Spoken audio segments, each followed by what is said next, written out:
على حبيبه الكريم أما بعد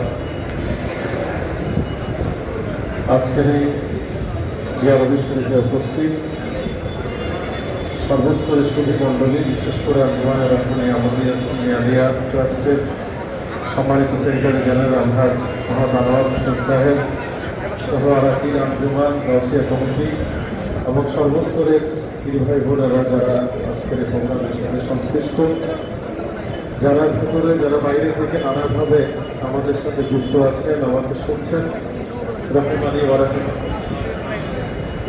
আসসালামু আলাইকুম ওয়া রাহমাতুল্লাহি ওয়া আলাইকুম আসসালাম।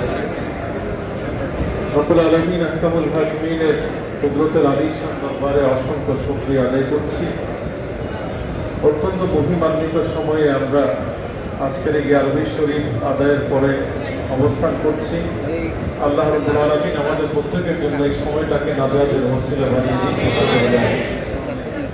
আল্লাহর হাবিব সরকারে দো আলম সাল্লাল্লাহু আলাইহি কোরআনী কদমে দরুদ ও সালাম হাদিয়া পেশ করছি, সশ্রদ্ধ সালাম আরজ করছি অলিকুল শিরোমণি বেলায়েতের সম্রাট ইমামুল আউলিয়া শাইখ সাহেব আব্দুল হুজুর ওয়াসিফাত রাদিয়াল্লাহু তাআলা পাক চরণে, এবং ধন্যবাদ মোবারকবাদ কৃতজ্ঞতা জানাই আপনাদের সকলের খিদমতে।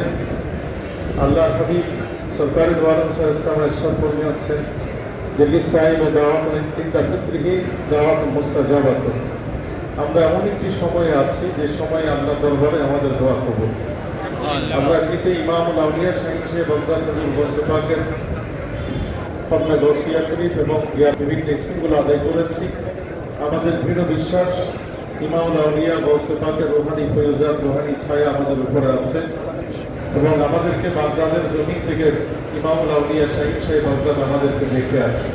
সেক্রেটারি মহোদয় বলেছেন যে অত্যন্ত মহিমান্বিত এই সময় আজকে অনেকে ইফতারের সাথে যুক্ত হয়েছে।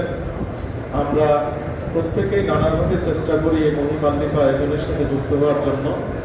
এমনিতে আল্লাহ নবী বলেছেন আজকে অনেকেই নানাভাবে ইফতারের সাথে এখানে ইফতার সামগ্রী দিয়ে নানাভাবে যুক্ত হয়েছেন, এবং গত ইয়ারবি শরীফে সেক্রেটারি সাহেব যখন আহ্বান জানিয়েছেন আমি এখানে উপস্থিত ছিলাম, সবাই যেভাবে স্বতঃস্ফূর্তভাবে সাড়া দিয়েছেন, এবং প্রতিদিন যে মহা সমারোহে ইফতার আয়োজন হচ্ছে আল্লাহ হাবিবের হাদিস অনুযায়ী যারা এই মহান কাজের সাথে সম্পৃক্ত আমাদের জন্য হাউজে কাউসারের পানি আল্লাহর পক্ষ থেকে নবীর হাউজে কাউসারের পানি বরাদ্দ হচ্ছে। এটা আল্লাহ হাবিব বলেছেন যে মান ফাত্তারা সাইম আলা মাযাকাতিল লাবানি নাও তামারি আও শারবাতিন মিন মাই, যে ব্যক্তি শুধুমাত্র এক ডুব পানি, একটি খেজুর অথবা একটু পানি দিয়ে যে ইফতার করায়, আল্লাহ হাবিব বলেছেন যে একজন রোজাদার ব্যক্তি যেভাবে রোজার সওয়াব পায় ঠিক অ্যাকর্ডিংলি একই সওয়াবের অধিকারী তিনিও হন। আবার যিনি পরিপূর্ণভাবে ইফতার করায়, নবীজি বলেন যে সাকাল্লাহু মিন হাউদি শারবাতান হাত্তা ইয়াদখুলাল জান্নাহ, যতক্ষণ পর্যন্ত জান্নাতে প্রবেশ না করবে ততক্ষণ পর্যন্ত ব্যক্তির পিপাসার্থ হবে না। তো এমনিতেই আমরা তাকওয়ার দিক থেকে যদি চিন্তা করি, আজকে এমন একটা সময়ে আমরা এখানে অবস্থান করছি, আল্লাহ আমাদেরকে রোজা দিয়েছেন আমাদের আধ্যাত্মিকতা এবং জাগতিকতার মধ্য দিয়ে আমরা যাতে তাকওয়া অর্জন করতে পারি। রোজার ইতিহাস আমরা জানি, সে আদম আলাইহিস সালামের সময়কাল থেকে শুরু করে যুগ যুগ ধরে কাল ধরে নানাভাবে আল্লাহ মহিমাকে দান করেছেন। এটা আমাদেরকে জাগতিক, শারীরিক, মানসিক, আর্থিক বিকাশের জন্য আল্লাহ হাবিব ইমামুল আম্বিয়াকে দিয়ে যেভাবে সমস্ত নিয়ামতকে পরিপূর্ণ করেছেন, বিধানকে পরিপূর্ণ করেছেন, ইসলামকে পরিপূর্ণ করেছেন, ঠিক একইভাবে আমরা প্রত্যেকটা ইবাদতের ক্ষেত্রে দেখি আল্লাহ কোনো না কোনো যুগে কোনো না কোনো নবীকে কোনো না কোনো সুনির্দিষ্ট পরিমণ্ডলের মধ্যে এটা করেছেন।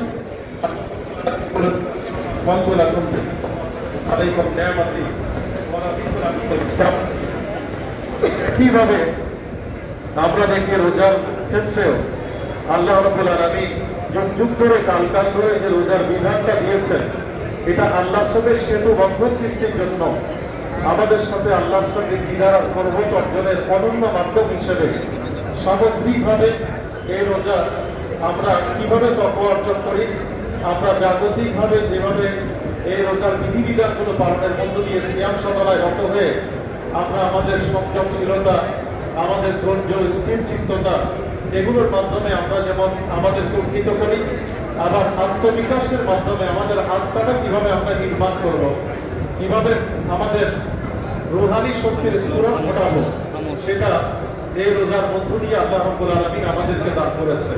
এবং আজকে আমরা পরম সৌভাগ্যবান যে একাধারে আমরা সাইমিন, আমরা রোজাদার, আবার আমরা ইমামুল আউলিয়া গৌসে পাকের সৈনিক হিসেবে আমরা পৃথিবীর শ্রেষ্ঠতম আধ্যাত্মিকতার মরকজ আলমগীর খানকার মধ্যে অবস্থান করছি।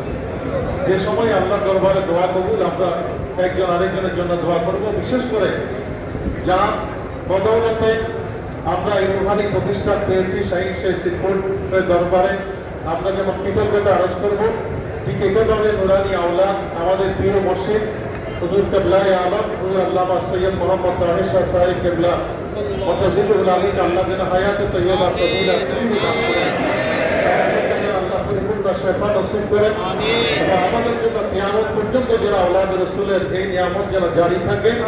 আমরা আজকের এই মহান সময় আল্লাহ দরবারে দোয়া করব, এবং আমি সবাইকে ধন্যবাদ মোবারকবাদ জানিয়ে আমাদের সামগ্রিক জীবনের উন্নতির জন্য এই রোজার এই মহিমান্বিত মুহূর্ত যেন একটা মহেন্দ্র ফলে পরিণত হয়, আল্লাহ দরবারে সেই দোয়া কামনা করে আমি গুনাহগার নিজেও তো অসংলগ্ন অভাবে সময় অত্যন্ত সংক্ষিপ্ত দু চারটি কথা বললাম। আমি আপনাদের খেদমতে দোয়া চেয়ে এখানে শেষ করলাম। আসসালামু আলাইকুম ওয়া রাহমাতুল্লাহি ওয়া বারাকাতুহু।